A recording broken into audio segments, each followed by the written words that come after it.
Assalamualaikum warahmatullahi wabarakatuh. Bismillah walhamdulillah, wassalatu wassalamu ala rasulillah, la nabiyya ba'dah,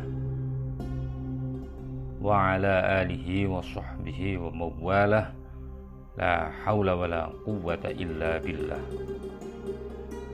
Alhamdulillah, kita memulai pembahasan tentang Islam di Nusantara ini dengan membahas tentang kedatangan Islam atau ajaran Islam atau orang-orang Islam di Nusantara. Kita tahu bahwa sebelum Islam datang di Nusantara sudah ada agama Buddha yang mendahului. Pertanyaannya kemudian, lalu sejak kapan ajaran Buddha datang di Nusantara? Bila kita melihat catatan atau kronik kuno dari Cina, ajaran Buddha tumbuh dan berkembang di Jawa, baru kemudian tumbuh berkembang di Sumatera. Dalam catatan seorang pendeta Buddha dari Cina yang bernama Faxian, yang pernah tinggal di Jawa selama 5 bulan pada tahun 414 Masehi, dalam catatannya, ia menulis bahwa pada saat itu para penduduk di Jawa masih mengikuti tata cara Brahmanisme. Dan menurut dia, banyak sekali praktek heretisme yang sesat. Sedang ajaran Buddha belum dikenal luas oleh masyarakat maupun oleh para petinggi kerajaan di masa itu. Merujuk pada catatan Cao Sheng Chuan, ajaran Buddha mulai berkembang di Jawa sejak sekitar tahun 424 Masehi. Pada saat itu, seorang pewaris kerajaan Kashmir yang bernama Gyunapamo atau Gunawarman memilih hidup menjadi rahib dan berkunjung ke kerajaan Kalingga di Jawa. Setelah kedatangannya, ibu dari Raja Kalingga ini kemudian mengikuti keimanan Gunawarman, dalam hal ini mengikuti ajaran Buddha, dan anaknya yang menjadi Raja Kalingga beserta seluruh petinggi kerajaan dan rakyat di Kalingga akhirnya mengikuti jalan keimanan, mengikuti ajaran Sang Buddha. Selanjutnya, setelah itu, Kerajaan Kaling di Jawa menjadi pusat ajaran Buddha yang pertama, sehingga pada pertengahan abad ke-7 banyak pendeta Buddha dari Cina yang datang ke Jawa untuk menerjemahkan teks-teks Hinayana ke bahasa dan aksara Cina.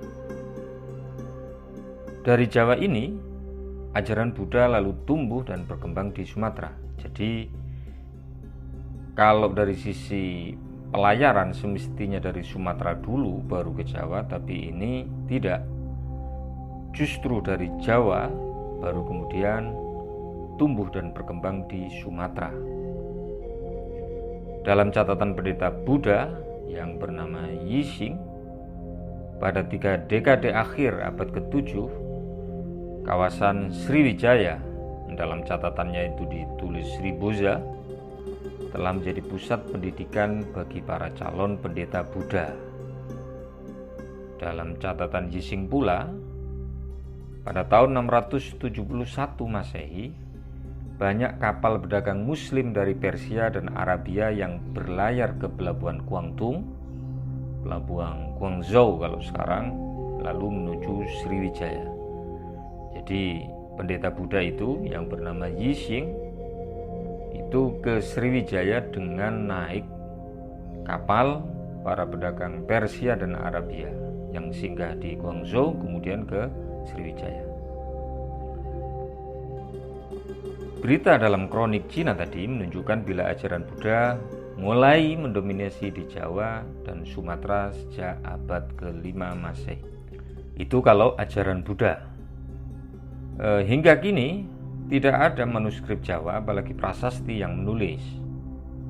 Ya, bisa jadi memang tidak tertulis atau tertulis namun belum ditemukan. Namun bukan berarti tidak ada petunjuk. Lagi-lagi saya merujuk pada manuskrip kuno Cina, yaitu Kronik Xiu Tang Shu, buku ke-197. Dalam kronik itu dikabarkan bahwa pada periode tahun Qin Huan atau tahun 627 hingga 649 di Jawa terdapat kerajaan Kalingga. Sedang dalam kronik Xing Tang Shu buku 222, Kaling juga disebut dengan istilah Shepo atau Japo. Ya, Jawa itulah. Raja ini membawai 28 negara kecil yang tunduk pada supremasi Jawa. Raja ini atau Raja Kaling membawai 32 menteri utama dan seorang perdana menteri. Merujuk pada prasasti Panunggalan tahun 818 Saka dan prasasti Mantiasih tahun 829 Saka, seorang peneliti bernama Bukhari, ahli membaca prasasti ini, menduga bahwa Daso Kan Hyung yang ditulis dalam kronik Cina adalah Mahapati Sri Daksotama Bau Bajra Prati Paksaksaya. Jadi Sri Daksotama ini merupakan saudara dari Raja Mataram kuno tahun 820 hingga 832 Saka, yaitu dia Balitung Sri Iswara Samarotungga, jadi raja di masa Mataram kuno. Kembali ke kabar di kronik Xing Tang Shu.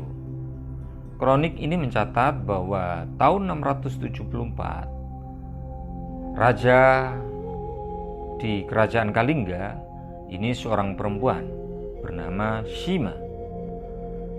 Bila benar informasi dalam kronik Cina itu, tentu yang dimaksud adalah Ratu Sima yang gelarnya sangat panjang sekali, yaitu Sri Maharani Mahesa Suramardini Satyaputi Keswara. Ratu Sima ini menjadi penguasa kerajaan Kalingga yang berpusat di pantai utara Jawa Tengah. Setelah suaminya meninggal tahun 674, Sima kemudian menjadi ratu di Kalingga. Nah, menurut kronik Xing Tang Shu, Ratu Sima ini sangat terkenal karena ketegasannya menghukum mati pencuri atau perampok.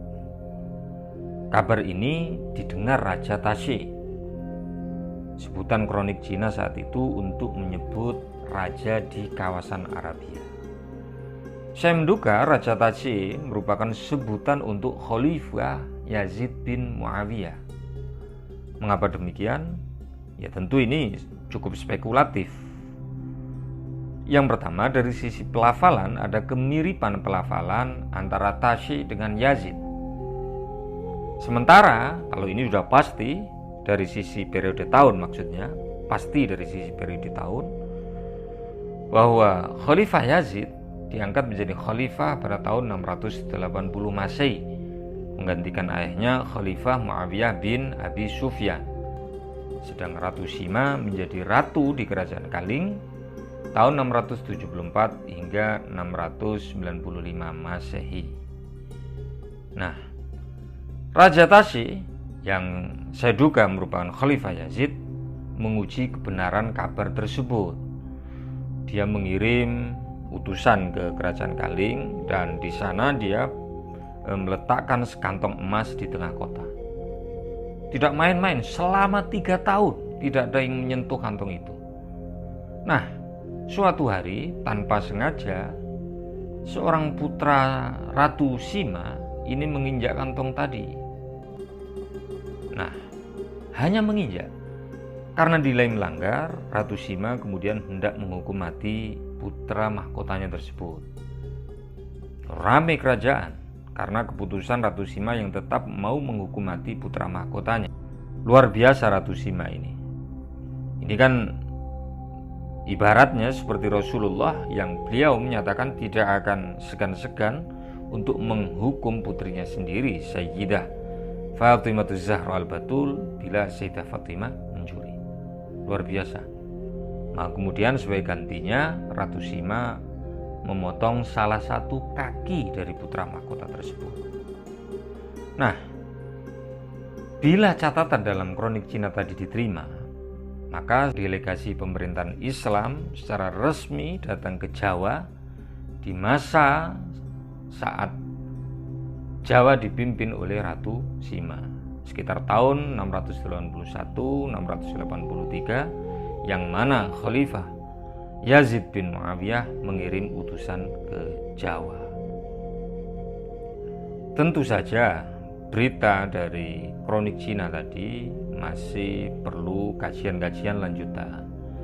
Tetapi ini menjadi perspektif baru, menjadi cara pandang baru bagi kita untuk melihat bahwa sebenarnya secara resmi orang Islam pernah dikirim ke Jawa, bukan Nusantara secara umum, tapi ke Jawa, ke Pulau Jawa ini, yaitu di masa Ratu Sima.